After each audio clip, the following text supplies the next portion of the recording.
Hello, നമ്മുടെ എല്ലാ പ്രിയപ്പെട്ട കൂട്ടുകാർക്കും സ്വാഗതം. അപ്പോൾ ഏകദേശം ഒരു വർഷമൊക്കെ ആയെന്ന് തോന്നുന്നു വീഡിയോ ചെയ്തിട്ട്. കുറേ നാളിങ്ങനെ ഒരു ലാഗ് വന്നു പോയി. പിന്നെ ഒന്ന് റീസ്റ്റാർട്ട് ചെയ്യാനായിട്ട് നമുക്ക് ആ ഒരു ട്രബിൾ ഉണ്ടല്ലോ, അതിൻ്റെ കുഴപ്പമായിരുന്നു. അപ്പോൾ കുറേ വിശേഷങ്ങളൊക്കെ നമുക്ക് പറയാനുണ്ട്. അപ്പോൾ ഇതിനിടയ്ക്ക് ഒരു പ്രൊമോഷൻ കിട്ടിയായിരുന്നു. അപ്പം ബാൻഡ് 6-ൽ നിന്ന് ബാൻഡ് 7 ഇപ്പം വാർഡ് മാനേജറായിട്ടാണ് ജോലി ചെയ്യുന്നത്. അപ്പോൾ അതിൻ്റെ വിശേഷങ്ങളൊക്കെ നമുക്ക് ചെറുതായിട്ടൊന്ന് ഷെയർ ചെയ്യാമെന്ന് കരുതി. ഓക്കെ, അപ്പം നേരത്തെ അറിയാമല്ലോ, ഞാൻ പ്രാക്ടീസ് എഡ്യൂക്കേഷൻ ഫെസിലിറ്റേറ്ററായിട്ട് ഷൂസ്ബറി ആൻഡ് ടാൽഫർ ഹോസ്പിറ്റൽ ട്രസ്റ്റിൻ്റെ കീഴിലായിരുന്നു. ഇപ്പോൾ അവിടെ ഞാൻ മാറി. ഇപ്പോൾ പുതിയൊരു ട്രസ്റ്റാണ്, കമ്മ്യൂണിറ്റി ട്രസ്റ്റാണ്. ഷ്രോപ്ഷയർ കമ്മ്യൂണിറ്റി ട്രസ്റ്റിൻ്റെ കീഴിലുള്ള ഒരു റീഹാബിലിറ്റേഷൻ റിക്കവറി യൂണിറ്റിൻ്റെ വാർഡ് മാനേജറായിട്ട് ജോലി ചെയ്യുന്നു. അതിൻ്റെ വിശേഷങ്ങളൊക്കെ നമുക്ക് ചെറുതായിട്ടൊന്ന് പറയാം. പിന്നെ നമുക്ക് കുറച്ച് കാര്യങ്ങളൊക്കെ അടുത്തുള്ള വീഡിയോകളിൽ പറയണമെന്ന് ഒരുപാട് ആഗ്രഹമുണ്ട്. കാരണം ഒരുപാട് പേര് ജോലിക്ക് അപ്ലൈ ചെയ്യുന്നുണ്ട്. അപ്പോൾ അതിൻ്റെ കാര്യങ്ങളൊക്കെ എങ്ങനെ നമ്മൾ ആപ്ലിക്കേഷൻ വയ്ക്കണം, ഷോർട്ട് ലിസ്റ്റ് ചെയ്യപ്പെടുന്നത് സാധാരണ എങ്ങനെയാണ്, അതിൻ്റെ ആ ക്രൈറ്റീരിയ ഒക്കെ മീറ്റ് ചെയ്തുകൊണ്ട് എങ്ങനെ നമുക്ക് ആപ്ലിക്കേഷൻ വയ്ക്കാം എന്നൊക്കെയുള്ളൊരു കാര്യങ്ങൾ പറയണമെന്നുണ്ട്. അതിന് വേണ്ടിയിട്ടാണ് മെയിൻ ഞാനിപ്പം ഇത് തിരിച്ച് തുടങ്ങണമെന്ന് തോന്നിയത്. കാരണം നമുക്കറിയാവുന്ന കാര്യങ്ങൾ ഷെയർ ചെയ്യുകയാണെങ്കിൽ നിങ്ങൾക്കത് ഉപകാരപ്പെടുമെങ്കിൽ നല്ലതാണല്ലോ എന്ന് കരുതി. അപ്പം ഇപ്പം ഞാൻ ജോയിൻ ചെയ്തിട്ട് ഈ മാർച്ച് ആകുമ്പോഴേക്കും ശരിക്കും ഒരു വർഷമാവും. പക്ഷേ ഇത് ഇടയ്ക്ക് അപ്ഡേറ്റ് ചെയ്യാൻ നമുക്ക് സമയം കിട്ടിയില്ല. അതുകൊണ്ടാണ് നമ്മൾ വീഡിയോ ചെയ്യാഞ്ഞത്. അപ്പോൾ അതിൻ്റെ വിശേഷങ്ങൾ എന്ന് പറഞ്ഞാൽ എൻ്റെ വാർഡിൽ ഒരു 26 ബെഡഡ് വാർഡാണ്. മെയിൻലി നമുക്ക് പേഷ്യൻസ് വരുന്നത് അക്യൂട്ട് ട്രസ്റ്റ് എന്നുള്ള പേഷ്യൻസാണ് വരുന്നത്. അപ്പോൾ അവർ റീഹാബ് ചെയ്ത് നമുക്ക് ഒക്യുപേഷൻ തെറാപ്പിസ്റ്റ്, ഫിസിയോതെറാപ്പിസ്റ്റ് ഒക്കെ കുറേ സ്റ്റാഫുണ്ട്. അപ്പോൾ അവർ റീഹാബൊക്കെ ചെയ്ത് അങ്ങനെ നമ്മൾ പിന്നെ പ്ലേസ്മെൻറ്റിലേക്കോ അല്ലെങ്കിൽ എവിടേക്കാണോ അവർ ഫിറ്റ് ആണെങ്കിൽ ബാക്ക് ടു ഹോം, അങ്ങനെ പാക്കേജ് ഓഫ് കെയർ, അല്ലെങ്കിൽ നഴ്സിംഗ് ഹോമുകൾ, അല്ലെങ്കിൽ റെസിഡൻഷ്യൽ ഹോം, അങ്ങനെ അവരുടെ എബിലിറ്റി അനുസരിച്ച് അവരെ അങ്ങോട്ടേക്ക് വിടുന്ന ആ ഒരു ടെമ്പററി പീരീഡിലേക്കുള്ള സ്റ്റേ ആണ് നമ്മുടെ വാർഡ്. അപ്പം വാർഡിൽ മെയിൻ ഡ്യൂട്ടീസ് എന്ന് പറഞ്ഞാൽ ഒരുപാടുണ്ട്. അങ്ങനെ ചുരുക്കി പറയാൻ പറ്റുന്ന റോളല്ല. അപ്പോൾ ഇപ്പോൾ എനിക്കൊരു അറൗണ്ട് 35 സ്റ്റാഫുണ്ട് മാനേജ് ചെയ്യാനായിട്ട്. എനിക്കൊരു 6 നമ്പേഴ്സ് ഡെപ്യൂട്ടി വാർഡ് മാനേജേഴ്സ് ഉണ്ട്. പിന്നെ ഒരു 9 ബാൻഡ് 5 നഴ്സസ് ഉണ്ട്. പിന്നെ ഒരു 13 to 15 തോന്നുന്നു ഹെൽത്ത് കെയർ അസിസ്റ്റൻസ് ഉണ്ട്.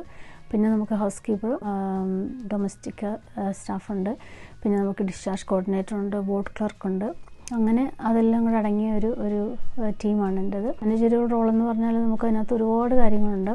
സ്റ്റാഫിൻ്റെ റോട്ട കാര്യങ്ങൾ നോക്കുക, ആനുവൽ ലീവ് കാര്യങ്ങൾ നോക്കുക, സിക്നെസ് മാനേജ് ചെയ്യുക, പിന്നെ ഡെയിലി ഉള്ള ഇഷ്യൂസ്, അതായത് ഇപ്പം ഡെയിലി സ്റ്റാഫിങ് ഇഷ്യൂസ് ഉണ്ടാവും, അല്ലെങ്കിൽ എന്തെങ്കിലും പേഷ്യൻ്റെ ഇൻസിഡൻസിൻ്റെ ഇഷ്യൂസ് ഉണ്ടാവും. പിന്നെ ഇൻസിഡൻസ്, അതായത് കംപ്ലയിൻസുകൾ നമുക്കൊരു കുറേ ഇങ്ങനെ വന്നുകൊണ്ടേയിരിക്കും.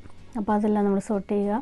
നമ്മൾ പിന്നെ ഡെലിഗേഷൻ, അത് ഓരോരുത്തരെ ഏൽപ്പിച്ച് അതെല്ലാം നമ്മൾ തക്ക സമയത്ത് നിങ്ങൾ ഓരോരോ കാര്യങ്ങൾ ഓരോരുത്തരെ ഏൽപ്പിച്ച് നമ്മൾ ഡെലിഗേറ്റ് ചെയ്ത് അതെല്ലാം നമുക്ക് എന്താ പറയുന്നത്, ഡിലേ വരാതെ നമ്മൾ കറക്റ്റ് സമയത്ത് അതെല്ലാം ചെയ്യുക. പിന്നെ ഓഡിറ്റുകൾ കുറേയുണ്ട്.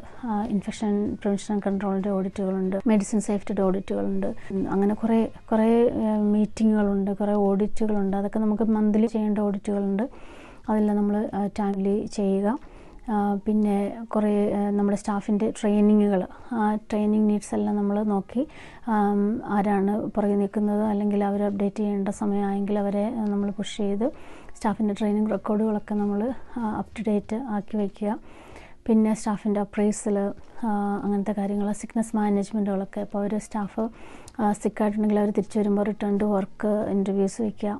പിന്നെ അവർ ഏതെങ്കിലും സ്റ്റേജ് ഹിറ്റ് ചെയ്യുന്നുണ്ടെങ്കിൽ സ്റ്റേജ് 1, സ്റ്റേജ് 2, സ്റ്റേജ് 3 അങ്ങനെയുള്ള മീറ്റിങ്ങുകളൊക്കെ അറേഞ്ച് ചെയ്യുക. പിന്നെ നമ്മൾ റിക്രൂട്ട്മെൻറ്റാണ് മെയിൻലി. നമുക്ക് വേക്കൻസി വരുന്നതനുസരിച്ച് അഡ്വർടൈസ്മെൻറ്റ് ഇടും. അഡ്വർടൈസ്മെൻറ്റ് ഇട്ട് കഴിഞ്ഞിട്ട് നമ്മൾ അപ്പോൾ തന്നെ നമുക്ക് ഷോർട്ട് ലിസ്റ്റ് ചെയ്യണം. ഷോർട്ട് ലിസ്റ്റ് കഴിഞ്ഞിട്ട് നമ്മൾ ഇൻ്റർവ്യൂ അറേഞ്ച് ചെയ്യണം. ഇൻ്റർവ്യൂ കഴിഞ്ഞിട്ട് നമ്മൾ അതിനുള്ള ബാക്കി കാര്യങ്ങൾ, പേപ്പർ വർക്കുകളൊക്കെ നമുക്ക് അങ്ങനെ കുറേ കാര്യങ്ങൾ ചെയ്യാനുണ്ട്.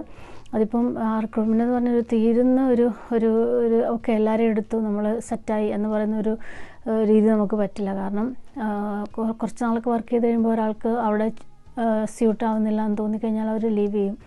അപ്പോൾ വീണ്ടും ഈ പ്രൊസീജിയർ പിന്നെ നമ്മൾ ആദ്യം തുടങ്ങണം. ഈ റിക്രൂട്ട്മെൻറ്റ് എന്ന് പറഞ്ഞാൽ ഒരു 2 to 3 months എടുക്കുന്നൊരു സമയമാണ്, എടുക്കും. അത്രയും സമയം എടുക്കും നമുക്ക് ഒരാളെ ആളായി നമുക്കൊരു സ്റ്റാഫായിട്ട് നമ്മുടെ വാർഡിൽ അപ്പ് ആൻഡ് റണ്ണിങ് ആവാനായിട്ട് നമുക്ക് അത്ര സമയം എടുക്കും. അപ്പോൾ അതൊരു വലിയൊരു പ്രൊസീജിയറാണ്. അതിനകത്ത് നമുക്ക് കുറേ ടൈം കൺസ്യൂം ചെയ്യുന്ന ഒരു കാര്യമാണ്. നമ്മുടെ കംപ്ലയിൻസിൻ്റെ ഒക്കെ റിപ്പോർട്ടുകളൊക്കെ പ്രിപ്പയർ ചെയ്ത് നമ്മൾ പാനലിലൊക്കെ പ്രസൻറ്റ് ചെയ്യുക. പിന്നെ അതിനകത്ത് എന്തെങ്കിലും ആക്ഷൻ പ്ലാൻസ് ഒക്കെ എടുക്കുകയാണെങ്കിൽ അതൊക്കെ എടുക്കുക. പിന്നെ നമ്മുടെ സ്റ്റാഫിൻ്റെ പെർഫോമൻസുകളൊക്കെ നമ്മൾ മാനേജ് ചെയ്യണം. അപ്പോൾ ആരെങ്കിലും പുറകേക്ക് നിൽക്കുന്നുണ്ടെങ്കിൽ അവരോട് നമ്മൾ മീറ്റിങ്ങൊക്കെ വെച്ചിട്ട് എന്താണ് പ്രശ്നം നോക്കി ആക്ഷൻ പ്ലാനൊക്കെ വെച്ചിട്ട് അവരെ നമ്മൾ അപ്ലിഫ്റ്റ് ചെയ്ത് കൊണ്ടുവരിക. പിന്നെ പുതിയവർ വരുന്നവരെ അവരുടെ മെൻറ്റേഴ്സ് പിന്നെ അവരുടെ ഇൻഡക്ഷൻ കാര്യങ്ങളൊക്കെ നോക്കുക, അവരുടെ ട്രെയിനിങ് കാര്യങ്ങളൊക്കെ വിടുക. അങ്ങനെ ഒരു നട്ട്ഷെല്ലിൽ ഇത്രയൊക്കെയാണ് ഡ്യൂട്ടി എന്ന് പറയുന്നത്.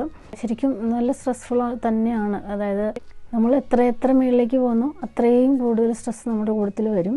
അത് നമുക്ക് അതിഷ്ടമില്ലാത്തവരുണ്ട്. അങ്ങനെ ഇഷ്ടമില്ലാത്തവരാണ് ഈ സ്റ്റെപ്പ് ബാക്ക് ചെയ്ത് നിൽക്കുന്നതും. ശരിക്കും എല്ലാം ഒന്ന് ട്രൈ ചെയ്യുന്നതുകൊണ്ട് കുഴപ്പമില്ല. അപ്പോൾ അത് ഒന്ന് പറഞ്ഞേ ഉള്ളൂ. പക്ഷേ നമ്മൾ വൺസ് നമ്മൾ റോളിൽ എത്തിക്കഴിഞ്ഞ് കഴിഞ്ഞാൽ ഒരു 2-3 മാസം കൊണ്ടൊക്കെ നമുക്ക് ഏകദേശം ഒരു ഐഡിയ കിട്ടും. അപ്പോൾ അത് കഴിയുമ്പോൾ തന്നെ നമുക്ക് പിന്നെ നമുക്ക് സ്റ്റാഫ് എല്ലാം ഉണ്ടെങ്കിൽ തന്നെ ഒരു സ്റ്റേബിളായിട്ടുള്ള ഒരു സ്റ്റാഫിംഗ് നമ്പേഴ്സ് നമുക്കുണ്ടെന്നുണ്ടെങ്കിൽ തന്നെ നമുക്ക് എളുപ്പമാണ്. നമുക്ക് കൂടെ സപ്പോർട്ട് ചെയ്യേണ്ടത് നമ്മുടെ ഡെപ്യൂട്ടി വാർഡ് മാനേജേഴ്സ് ഉണ്ട്. അവർക്ക് ചിലപ്പോൾ പേഷ്യൻസിനെ എടുക്കേണ്ടി വരും. അപ്പം ഞങ്ങളുടെ വാർഡിലൊക്കെ ഒരു ചെറിയ നമ്പേഴ്സിനാണെങ്കിൽ അവർക്ക് പേഷ്യൻസിനെയും കൂടെ എടുക്കണം. പേഷ്യൻ്റ് കെയറും ഉണ്ടായിരുന്നു. ഈയിടെയായിട്ട് ഇപ്പോൾ ഒരു കോർഡിനേറ്റർ റോൾ എന്ന് പറഞ്ഞിട്ട് വന്നിട്ടുണ്ട്. അപ്പോൾ അതാകുമ്പോഴത്തേനും അവർക്ക് പേഷ്യൻ്റ് എടുക്കേണ്ട, മൊത്തം കോർഡിനേറ്റ് ചെയ്താൽ മതി. അപ്പം അവരെ നമ്മൾ ഓരോരോ കാര്യങ്ങൾ, ഒരാളെ ട്രെയിനിങ് ലിങ്കായിട്ട്, ഒരാളെ ഇൻഫെക്ഷൻ കൺട്രോളിൻ്റെ ലിങ്കായിട്ട്, അങ്ങനെ കുറേ ഓരോരോ കാര്യങ്ങൾ നമ്മൾ ഓരോരുത്തരെ ഏൽപ്പിച്ചിട്ടുണ്ട്. ഇതാണ് വാർഡ് മാനേജർ റോൾ എന്ന് പറഞ്ഞാൽ ഒരു നട്ട്ഷെല്ലിൽ ഇത്രയാണ്. പിന്നെ ഇടയ്ക്കിടയ്ക്ക് എന്തെങ്കിലുമൊക്കെ എക്സ്ട്രാ വരും കേട്ടോ. ഇതിനകത്ത് ഞാൻ പറഞ്ഞിട്ടില്ല. മെയിനായിട്ടുള്ള കാര്യങ്ങളാണ് ഞാൻ പറഞ്ഞത്. അതൊക്കെയാണ് പുതിയ ജോലിയിലെ വിശേഷങ്ങൾ. അപ്പോൾ നമുക്കതിനുള്ള പാഷൻ ഉണ്ടെങ്കിൽ കേട്ടോ, നമുക്കതിനുള്ള പാഷനുണ്ട്, അതിനുള്ള ആഗ്രഹമുണ്ട്, അതിനുള്ള ഇൻട്രസ്റ്റ് ഉണ്ട് എന്നുണ്ടെങ്കിൽ ഇങ്ങനെയുള്ള പ്രോഗ്രഷനൊക്കെ പോസിബിളാണ്. അതിനോടുള്ള നമുക്കത് ഇഷ്ടം കൂടെ വേണം. എന്തായാലും ഓപ്പർച്യൂണിറ്റീസ് ഉണ്ട്. നമുക്ക് മാനേജ് ചെയ്യാവുന്നേ ഉള്ളൂ. കുറേ ഒരു സ്ട്രഗിളാണ്. നന്നായിട്ട് പഠിച്ചു വരാനും ഒക്കെ ഒരു സ്ട്രഗിളുണ്ട്. പിന്നെ നമുക്ക് നമ്മുടെ മേളിലുള്ളവരെയും കൂടെ ഡിപ്പെൻഡ് ചെയ്തിരിക്കും. നമ്മുടെ മാനേജർ എങ്ങനെയാണോ, സപ്പോർട്ടീവ് ആണോ, നമ്മുടെ മെയ്ട്രൺ അവർ സപ്പോർട്ടീവ് ആണോ, കൂടെ നിന്ന് നമ്മളെ ഹെൽപ്പ് ചെയ്യുന്നുണ്ടോ അല്ലെങ്കിൽ സപ്പോർട്ട് ചെയ്യുന്നുണ്ടോ എന്നുള്ളതിനും കൂടെ ബേസ് ചെയ്തിരിക്കും. പിന്നെ എനിക്ക് ശരിക്കും നിങ്ങളോട് പറയണം എന്നുള്ളത് നമ്മുടെ ജോലിക്ക് അപ്ലൈ ചെയ്യുമ്പോൾ എന്തൊക്കെ ശ്രദ്ധിക്കണം എന്നുള്ള കാര്യങ്ങളാണ്. ഓക്കെ, അപ്പോൾ നമുക്ക് അടുത്ത വീഡിയോയിൽ ഇൻ്റർവ്യൂസിനെ കുറിച്ച്, അല്ലെങ്കിൽ ആപ്ലിക്കേഷൻ വയ്ക്കുന്നതിനെക്കുറിച്ച്, പേഴ്സണൽ സ്റ്റേറ്റ്മെൻറ്റ് എഴുതുന്നതിനെക്കുറിച്ച്, അല്ലെങ്കിൽ ഷോർട്ട് ലിസ്റ്റ് ചെയ്യപ്പെടുന്നത് എങ്ങനെയാണ്, അങ്ങനെയുള്ള കുറേ കാര്യങ്ങൾ എനിക്ക് പറഞ്ഞു തരണമെന്നുണ്ട്. അപ്പോൾ അതിൽ നമുക്ക് കാണാം. Okay, till then take care. By.